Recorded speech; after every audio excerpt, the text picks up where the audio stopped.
نبی علیہ السلام کی وفات ہوئی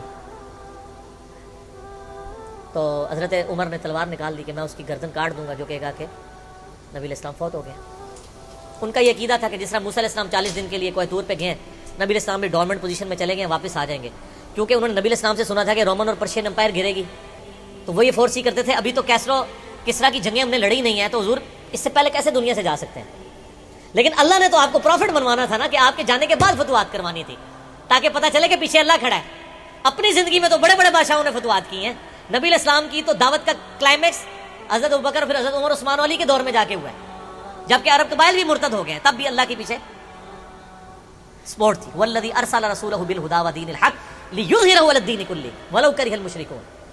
اللہ نے اس کو دین کو غالب کرنا تھا۔ تو بخاری کے الفاظ ہیں، حضرت عمر نے کہا میں اس کی گردن اتار دوں گا۔ حضرت ابوبکر آئے، انہوں نے حضرت عمر کو دیکھا، اگنور کر کے سیدھا حجرہ عائشہ میں گئے، نبی علیہ السلام کے مبارک کفن کو ہٹا کے آپ کے ماتھے پہ بوسہ دیا اور کہا یا رسول اللہ آپ پہ 2 موتیں جمع نہیں کرے گا، ایک موت تو سب کے نصیب میں ہے، اب تو ہمیشہ کی زندگی آپ کو اللہ نے آخرت کی دے دی ہے۔ اور پھر باہر نکلے، حضرت عمر کو کہا کہ عمر بیٹھ جاؤ، حضرت عمر نے بات نہیں سنی، تو حضرت ابوبکر ممبر کی طرف چڑھے، ممبر پہ چڑھے اور لوگوں سے کہا کہ عمر کو اس کے حال پہ چھوڑ دو۔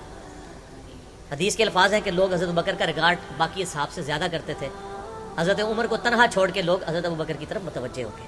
پہلے وہ جو سارا میلہ ان کے گرد لگا تھا شفٹ ہو گیا، تو انہوں نے حمد و صلات کے بعد انہوں نے کہا اما بعد فمن کان یعبد محمدا فان محمد قد مات۔ سر کلیجے پہ کتنا بڑا پتھر رکھا ہوگا حضرت ابوبکر نے جملہ بولتے ہوئے کہ جو محمد کی عبادت کرتا تھا وہ جان لے کہ محمد کو موت آ گئی ہے۔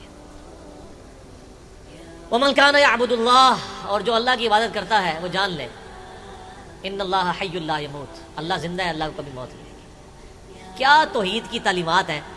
حضور کی میت کے اوپر حضور کے فضائل نہیں بیان ہو رہے، توحید بیان ہو رہی ہے۔ Point to be noted. کیوں؟ سر پہلے نہیں انسانیت نے رسک لیا، دنیا کا سب سے بڑا شرک ایک پیغمبر کے نام پہ تو کھڑا ہوا ہے، عیسیٰ ابن مریم کے نام پہ۔ نبی علیہ السلام کو عیسیٰ ابن مریم نہیں اللہ نے بننے دیا۔ ایسے تربیت یافتہ وہ صحابہ جو کل تک آپ کے وضو کا پانی نیچے نہیں گرنے دے رہے تھے، آج وفات پہ کھڑے ہو کے فرضی خطبہ دے رہے ہیں۔ جو محمد کی عبادت کرتا تھا جان لو محمد کو موت آ گئی ہے، جو اللہ کی عبادت کرتا تھا جان لو اللہ زندہ ہے۔ پھر آیت بھی پڑھی، صرف فرضی جملہ نہیں بولا۔ آپ تو کہہ رہے ہیں شرک ختم ہو گیا، حضرت ابوبکر جب شروع نہیں ہوا تھا اس وقت بھی کہہ رہے تھے کہ نبی علیہ السلام کو کسی نے خدا نہیں بنانا، کیونکہ بخاری کی حدیث ہے، دیکھنا میری شان کو اس طرح بلند نہ کرنا جس طرح عیسیٰ ابن مریم کو لوگوں نے کیا، میں اللہ کا بندہ اور اس کا رسول ہوں، مجھے اللہ کا بندہ اور اس کا رسول ہی کہنا۔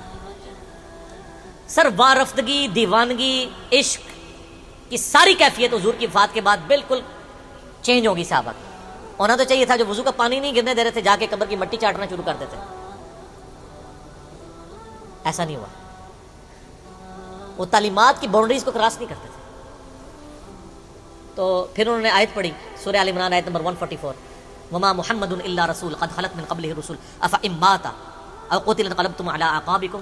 محمد تو نہیں مگر ایک رسول ہی، اگر یہ فوت ہو جائیں یا دین جو جنگ میں قتل کر دیے جائیں، شہید ہو جائیں، کیا تم دین سے الٹے قدم پھر جاؤ گے؟ جو کوئی دین سے الٹے قدم پھیرے گا اللہ کا کوئی نقصان نہیں کرے گا اور اللہ ثابت قدم رہنے والوں کو جزا دے گا۔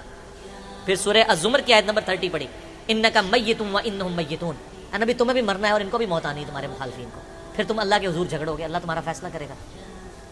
یہ سیدنا ابوبکر کی حضور کی وفات کے وقت استقامت تھی۔ پھر جھگڑا کھڑا ہو گیا حضور کو دفنانا کدھر ہے؟ جامعہ ترمذی میں حدیث ہے، سیدنا ابوبکر کہتے ہیں کہ میں نے نبی علیہ السلام سے یہ بات سنی تھی کہ اللہ اپنے پیغمبر کو وہیں پہ موت دیتا ہے جو اس کے لیے سب سے پسندیدہ جگہ اللہ کے نزدیک ہوتی ہے، تو حضور کی جو چارپائی ہے نا اس کے نیچے ان کی قبر کھودو، وہاں پہ اللہ نے ان کو موت دی۔ پہلے صحابہ میں رائے نہیں طے ہو رہی تھی کہاں دفنانا ہے۔ پھر سنن نسائی الکبریٰ کے اندر پورا وفات النبی چیپٹر ہے، سنن ابن ماجہ میں بھی موجود ہے کچھ حصہ اس کا۔ پھر لوگوں نے پوچھا کہ نبی علیہ السلام کا جنازہ ہوگا؟ انہوں نے کہا ہاں ہوگا۔ اسی طریقے سے تکبیر کہو اور سورہ فاتحہ اور اس کے بعد درود شریف اور اس طریقے سے 4 تکبیرات پڑھو۔ لیکن ایک فرق تھا کہ نبی علیہ السلام کو پروٹوکول صحابہ نے دیا ہے کہ آپ کی جو جنازے کی نماز ہے نا وہ جماعت کے ساتھ نہیں ہوئی۔ صحابہ نے یہ پروٹوکول دیا کہ حضور کی میت کی موجودگی میں بھی کوئی شخص امامت نہ کروائے۔ حجرے میں ایک طرف سے لوگ داخل ہوتے تھے، اکیلے اکیلے جنازہ ادا کرتے تھے، اور ڈیٹیل میں آتا ہے 2-3 دن تک جنازہ ہوتا رہا۔ پہلے یعنی مرد داخل ہوئے، اس کے بعد بچے، غلام، پھر عورتیں، اس طریقے سے سب نے جنازہ پڑھا۔ ظاہر 1 لاکھ سے زیادہ لوگ تھے جنازہ پڑھنے والے۔ اس موقع پہ بھی سیدنا ابوبکر کی آپ استقامت دیکھیں۔